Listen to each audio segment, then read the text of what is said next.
जय हिंद दोस्तों। स्वागत है आप सभी का जस्ट अफेयर चैनल पे। आज से मैं ला रही हूँ आपके लिए इम्पॉर्टेंट न्यूज़ जो कि होगी इन्वायरमेंट से रिलेटेड। इन्वायरमेंट से रिलेटेड सारी की सारी information along with several MCQs and figure and facts. तो जितने भी स्टैटिक पार्ट होंगे करंट अफेयर के साथ साथ उसे भी हम यहाँ कंपाइल करेंगे। आने वाले समय में ना केवल इन्वायरमेंट बल्कि जो अदर्स सब्जेक्ट्स हैं हमारे, जो अदर सब्जेक्टिव चीज़ें उसे भी यहाँ पे डिस्कस करेंगे। और जो भी इंफॉर्मेशन, जो भी न्यूज़, जो भी topic exam point of view से रिलेटेड न्यूज़ में होगी उसे भी फर्दर हम यहाँ पे डिस्कस किया करेंगे। तो बिना किसी देर के चलिए स्टार्ट करते हैं इन्वायरमेंट रिलेटेड जो भी इंफॉर्मेशन न्यूज़ में रही है उसे। सबसे पहले जो ज़्यादातर चीज़ें न्यूज़ में रहती हैं वो ये होती है इन्वायरमेंट रिलेटेड फंडिंग के बारे में। बिकॉज देखिए इनिशिएटिव्स और योजनाएं बहुत सारी होती हैं बट समटाइम्स जो फंडिंग होती है दैट इज़ वेरी इंपॉर्टेंट और ये हम लोग लैक कर जाते हैं। तो यहाँ पे इस चीज़ को मैं, इस गैप को हमें फुलफिल करना है कि जो फंडिंग रिलेटेड न्यूज़ है वो अपना ना छूट जाए। तो यहाँ पे फिलहाल में इन्वायरमेंट रिलेटेड जो फंड है उसे आज हम डिस्कस करेंगे। तो देखिए यहाँ पे पहली फंड है हमारी clean technology fund, right, that is a CTF। ये क्या है? It is the second of two multi donor trust funds within a climate investment fund. ठीक है, तो क्लाइमेट इन्वेस्टमेंट फंड है ये। ये क्या प्रमोट करता है? फाइनेंसिंग। किस चीज के लिए? तो जो डिप्लॉयमेंट होते हैं, ट्रांसफर होता है लो कार्बन टेक्नोलॉजी का। तो सबसे इंपॉर्टेंट चीज है कि जो एनवायरमेंट है उसे प्रोटेक्ट करने के लिए टेक्नोलॉजी जरूरी है। बिकॉज जो इमिशंस होते हैं कार्बन डाइऑक्साइड का और जो भी अदर्स रिलेटेड थिंग्स हैं जो एनवायरमेंट को पॉल्यूट करने में महत्वपूर्ण भूमिका निभाते हैं, उनको कर्ब करने के लिए टेक्नोलॉजी बहुत जरूरी है। और टेक्नोलॉजी कैसे आएगी? फाइनेंसिंग से आएगी। तो जो CTF है ये क्लीन टेक्नोलॉजी प्रोवाइड करने के लिए फंडिंग देगा। पॉइंट टू बी नोटेड, ये क्लीन टेक्नोलॉजी प्रोवाइड करने के लिए फंड करेगा। इसको एडमिन किसके द्वारा किया जा रहा है? ये एडमिन किया जा रहा है वर्ल्ड बैंक के द्वारा। So very very important. अभी अगर ऐसे ही न्यूज में आ जाएगा, ऐसे एग्जाम में आ जाएगा आपके कि वर्ल्ड बैंक फंड देती है क्लीन टेक्नोलॉजी फंड को और बहुत सारे ऑप्शंस दिए रहेंगे जिसमें फाइनेंशियल ऑप्शंस रहेंगे, राइट। तो आई एम डैम श्योर कि आप जो है अभी बिना पढ़े अगर आपको ऑप्शन दिया जाता तो डेफिनेटली आप क्या करते? आप इस ऑप्शन को गलत टिक करते। जबकि आपको पता हो गया कि वर्ल्ड बैंक जो है ना केवल फाइनेंशियल ग्राउंड पर फंडिंग करती है बल्कि अदर्स वर्क भी वो करती है, जिसमें एक और फंड जुड़ता है जो कि क्लीन टेक्नोलॉजी फंड है, राइट।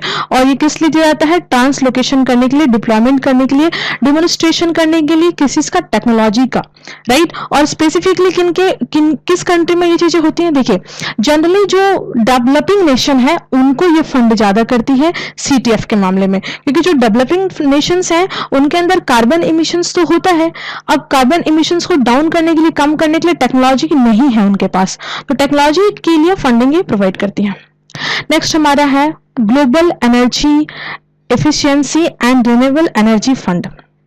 ये फंड्स है, it is a fund of funds है, राइट। ये एडवाइस करता है, advice bye European investment bank group. तो ये आप समझिए यूरोपियन इन्वेस्टमेंट बैंक ग्रुप का ये इनिशिएटिव है। ये कोई न्यू नहीं है, ये बहुत पुरानी है। 2006 में ही 2006 में ही यूरोपियन यूनियन कमीशंस ने रिकमेंड किया था कि जो एनर्जी है उस मैटर में ग्लोबल लेवल पे इनिशिएटिव लेना चाहिए और इसके लिए फंडिंग करनी पड़ेगी। बिकॉज जो डेवलप नेशंस हैं वो डेवलपमेंट के ड्यूरेशंस में इतना ज़्यादा पोल्यूशंस और इतना ज़्यादा इन्वायरमेंटल लॉस और डिग्रेड हुआ है इन्वायरमेंट कि उसको फुलफिल करना जो है बहुत इंपॉर्टेंट है। तो 2006 में इसके लिए इन्होंने इनिशिएटिव लिया था। 2008 में इस फंडिंग को उन्होंने लॉन्च कर दिया था, लेकिन ये लॉन्चिंग जो थी बहुत लिमिटेड एरिया में थी। लाइक यूरोपियन यूनियन जो नेशंस हैं उनके अंदर थी, जर्मनी के अंदर थी और नॉर्वे के अंदर थी। एशिया वाले क्षेत्र में इंटरवेन नहीं था। लेकिन अब जो है ये ग्लोबल लेवल पे है। और सबसे बड़ी बात ये है क्या, ये एक तरह का, चूंकि मैंने बताया ये आपको एनर्जी इन्वेस्टमेंट के रूप में है, ये global energy efficiency and renewable energy fund है, राइट। तो यहाँ पे आप देख रहे हो कि यूरोपियन कमीशन के द्वारा ये किया गया है, ठीक है, फंडिंग की जा रही है। लेकिन फंडिंग किस मैनर में की जाएगी? तो देखिए फंडिंग जो होगी वो इंडिविजुअल को नहीं की जा रही है फंडिंग, जो है वैसे इमर्जिंग कंपनी को की जाएगी जो रिन्यूएबल एनर्जी पे काम करते होंगे। यानी ऐसी कंपनी जो रिन्यूएबल एनर्जी के प्रोडक्ट्स को लॉन्च करती है या टेक्नोलॉजी बनाती है, उनको फंडिंग की जाएगी। और उनको फंडिंग कैसे की जाएगी? इक्विटी शेयर के रूप में। तो ये इन्वेस्ट करेगी प्राइवेट फर्म्स के अंदर, और ये जो होगा इक्विटी फंड होगा, क्योंकि आने वाले टाइम में यूरोपियन यूनियन को पता था कि आने वाले टाइम में जो कंपनियां होंगी उनका बेसलाइन जो होगा वो क्या होगा? ग्रीन एनर्जी के रूप में होगा, रिन्यूएबल एनर्जी के रूप में होगा। Because we know very well की एनर्जी जो है वो एक टाइम पे जो है वो खत्म हो जाएगी। जो एनर्जी का सोर्स अभी हम यूज कर रहे हैं, तो रिन्यूएबल एनर्जी ही बैकबोन होगा। तो कंपनियां जो होंगी वो रिन्यूएबल एनर्जी पे काम करेंगी और इनको चाहिए होगी फंडिंग। तो फंडिंग कहां से आएगी? तो फंडिंग करने के लिए कुछ इस तरह का इनिशिएटिव लिया जा सकता है। आई थिंक आप समझ गए होंगे कि यहाँ पे जो है फंडिंग इक्विटी फॉर्म के रूप में, इक्विटी शेयर के रूप में की जाएगी, प्राइवेट इक्विटी फंड्स के रूप में की जाएगी, जो कंपनियां रिन्यूएबल एनर्जी पे वर्क करेंगी, ताकि इमर्जिंग जो मार्केट है ऐसी कंपनियों का, उसमें इन्वेस्टमेंट के थ्रू जो है धन कमाया जा सके। नाउ अब यहाँ पर हम लोग देखते हैं ग्लो लीटर पार्टनरशिप प्रोग्राम। तो ये हमारा ग्लो लीटर पार्टनरशिप प्रोजेक्ट ये क्या है? देखिए, ये ग्लो लीटर पार्टनरशिप प्रोजेक्ट जो कि लॉन्च किया गया था आईएमओ के द्वारा। आईएमओ और इनके साथ इनके पार्टनर है FAO। आईएमओ यानी international maritime organisation and food and agriculture organisation of united nation. Government of Norway जो है ये प्रोवाइड की थी इनिशियल फंडिंग इसके लिए। बाद में जो है आपकी आईएमओ और यहाँ पे FAO का जो है यहाँ पे अमलगमेशन बनता है, आगे चल के ये पार्टनर बनेंगे ना। यहाँ पे हम देखेंगे आज के टाइम में 30 कंट्री इन्वॉल्व है, लेकिन मैं आपको बता दूं 2021 में यहाँ पे जो आपकी संयुक्त अरब अमीरात है वो प्लस ऑस्ट्रेलिया, तो ऑस्ट्रेलिया और आपका जो UAE है, ये दोनों नए पार्टनर बने हैं इस ग्लो लिटिल पार्टनरशिप प्रोजेक्ट के अंदर। आउटसाइड पार्टनर है ये, फिलहाल 30 पार्टनर्स से इसके अंदर 30 नेशंस आते हैं, पार्टनरशिप है। काम क्या है इनका? देखो, इनका काम बहुत ही इंपॉर्टेंट है, जो इनका एम है बहुत इंपॉर्टेंट है। Maritime transport and fishing sector पे ये काम करते हैं। लो प्लास्टिक जो है फ्यूचर, ये इनका एजेंडा है, इन्होंने अडॉप्ट किया है लो प्लास्टिक फ्यूचर। क्योंकि देखो मैरीटाइम जो क्षेत्र है वहां पे प्लास्टिक कल्चर के प्लास्टिक जो वहां पे जमा हो जाता है, और उसके चलते जो मैरीटाइम जो एक्वेटिक लाइफ है वो बहुत प्रभावित होते हैं, वो उसको कंज्यूम कर लेते हैं, तो इससे उनकी पूरी लाइफ साइकिल तबाह होती है। ना केवल वही प्रभावित होते हैं बल्कि इससे पूरा इकोसिस्टम जो है वो खतरे में आ रहा है। तो एक इंपॉर्टेंट चीज है, इसको कर्व करने के लिए, प्लास्टिक को रिड्यूस करने के लिए स्पेसिफिकली जो मैरीटाइम क्षेत्र है वहां से ये बॉडी काम करती है, जिसमें 30 नेशंस इन्वॉल्व है, राइट। नेक्स्ट बात करते हैं वर्चुअल वाटर के बारे में। बहुत इंपॉर्टेंट है एग्जाम पॉइंट ऑफ व्यू से, चाहे आप यूपीएससी की तैयारी कर रहे हो, स्टेट पब्लिक सर्विस कमीशन की तैयारी कर रहे हो, या फिर एसएससी वगैरह की तैयारी कर रहे हो, तो यहाँ पे आपको ये जरूरी है जानना वर्चुअल वाटर भी कुछ होता है। जी हाँ, वर्चुअल वाटर जो होता है वो इन्वॉल्व होता है किसमें? Production of trade and food and non food commodities में। तो food and non food commodities में ये इन्वॉल्व है, ना केवल कमोडिटीज है बल्कि इसकी सर्विसेज भी की जाती है, राइट। तो एक इंपॉर्टेंट चीज है, देखो ये एक तरह का इनविजिबल वाटर है, समझ गए? ये जो है कंज्यूम किया जाता है entire life cycle of the product और सर्विस। जो फूड प्लांट्स होते हैं, जो फूड ग्रेन्स होते हैं, या जो समटाइम्स जो नॉन फूड ग्रेन्स है, नॉन फूड कमोडिटीज है, उनके द्वारा ये कंज्यूम किया जाने वाला एक तरह का लिक्विड मैटर है, जिसको आप इनविजिबल फॉर्मेट में कंसिडर करते हैं। इसको हम लोग वर्चुअल वाटर कहते हैं। वर्चुअल वाटर को समटाइम्स क्रॉप से जनरेट किया जाता है। जो क्रॉप होते हैं, अनाज होते हैं, उनसे कैसे हम जो है बहुत डिफरेंट लिक्विड निकालते हैं अनाज के द्वारा, तो वैसे ही अनाज को ही जो है अनाज से ही ये वर्चुअल वाटर का जो है जनरेशन किया जाता है, प्रोड्यूस किया जाता है। नेक्स्ट चीज जो न्यूज में हमेशा रहती है, हंटिंग ऑफ एनिमल हंटिंग हमेशा न्यूज में रहती है। समटाइम्स हम देखते हैं किसी स्टेट में कोई जो एनिमल्स है उसको मारने की इजाजत खुद वहां गवर्नमेंट दे देती है। लाइक जैसे बिहार में हुआ था 2-3 साल पहले, नील गाय का इशू आ गया था, तो गवर्नमेंट ने उन्हें जो है शूट करने का अधिकार दिया था, स्टेट गवर्नमेंट ने।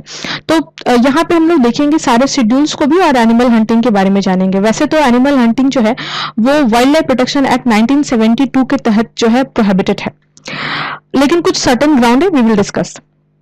यहाँ पे किसी भी वाइल्ड एनिमल को आप नहीं मार सकते, स्पेसिफिकली अगर वो शेड्यूल 1 से लेकर शेड्यूल 4 तक हो।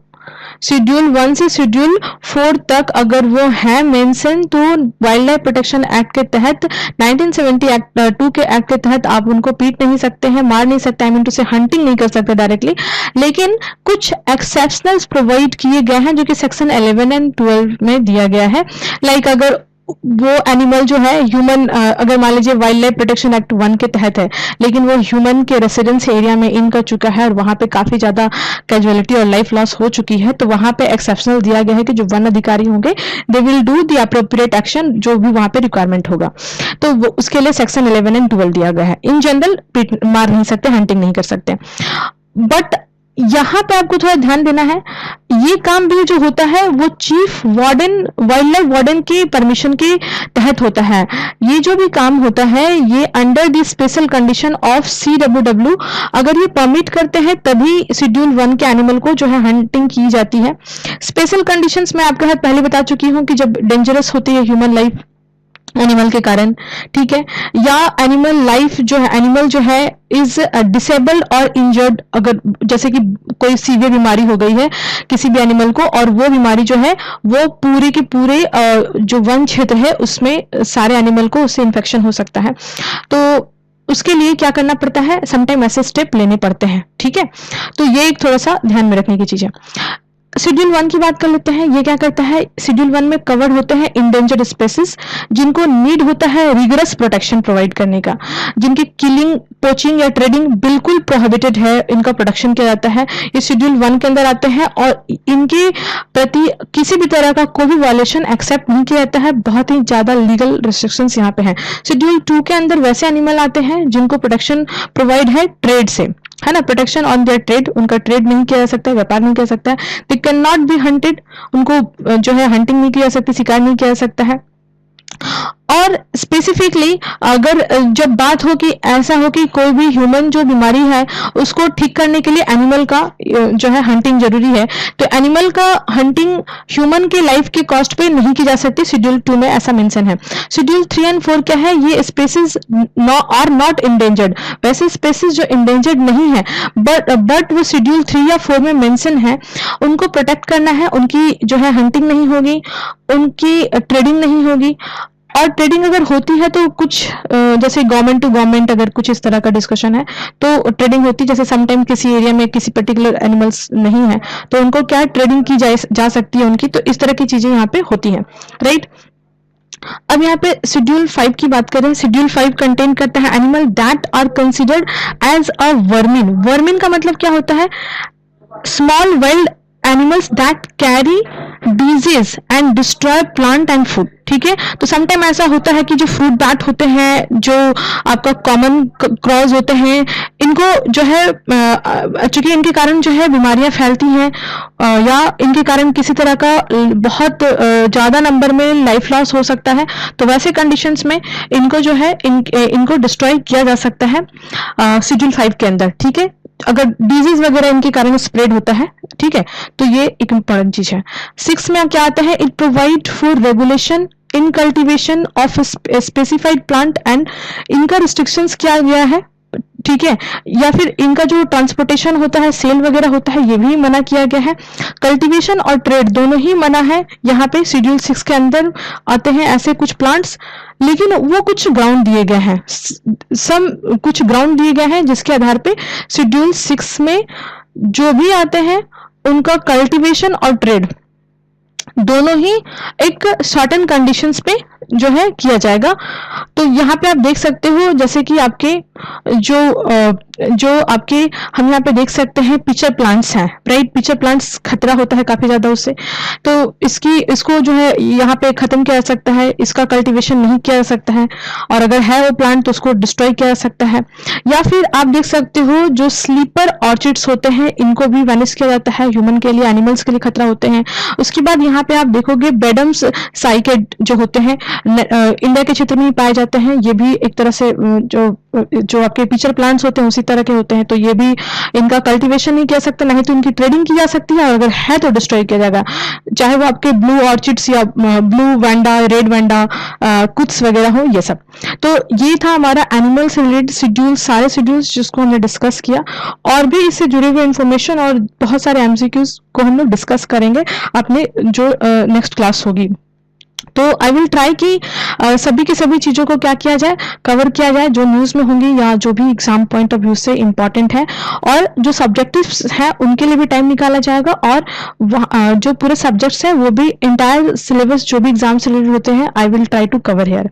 ओके गाइस, तो थैंक यू।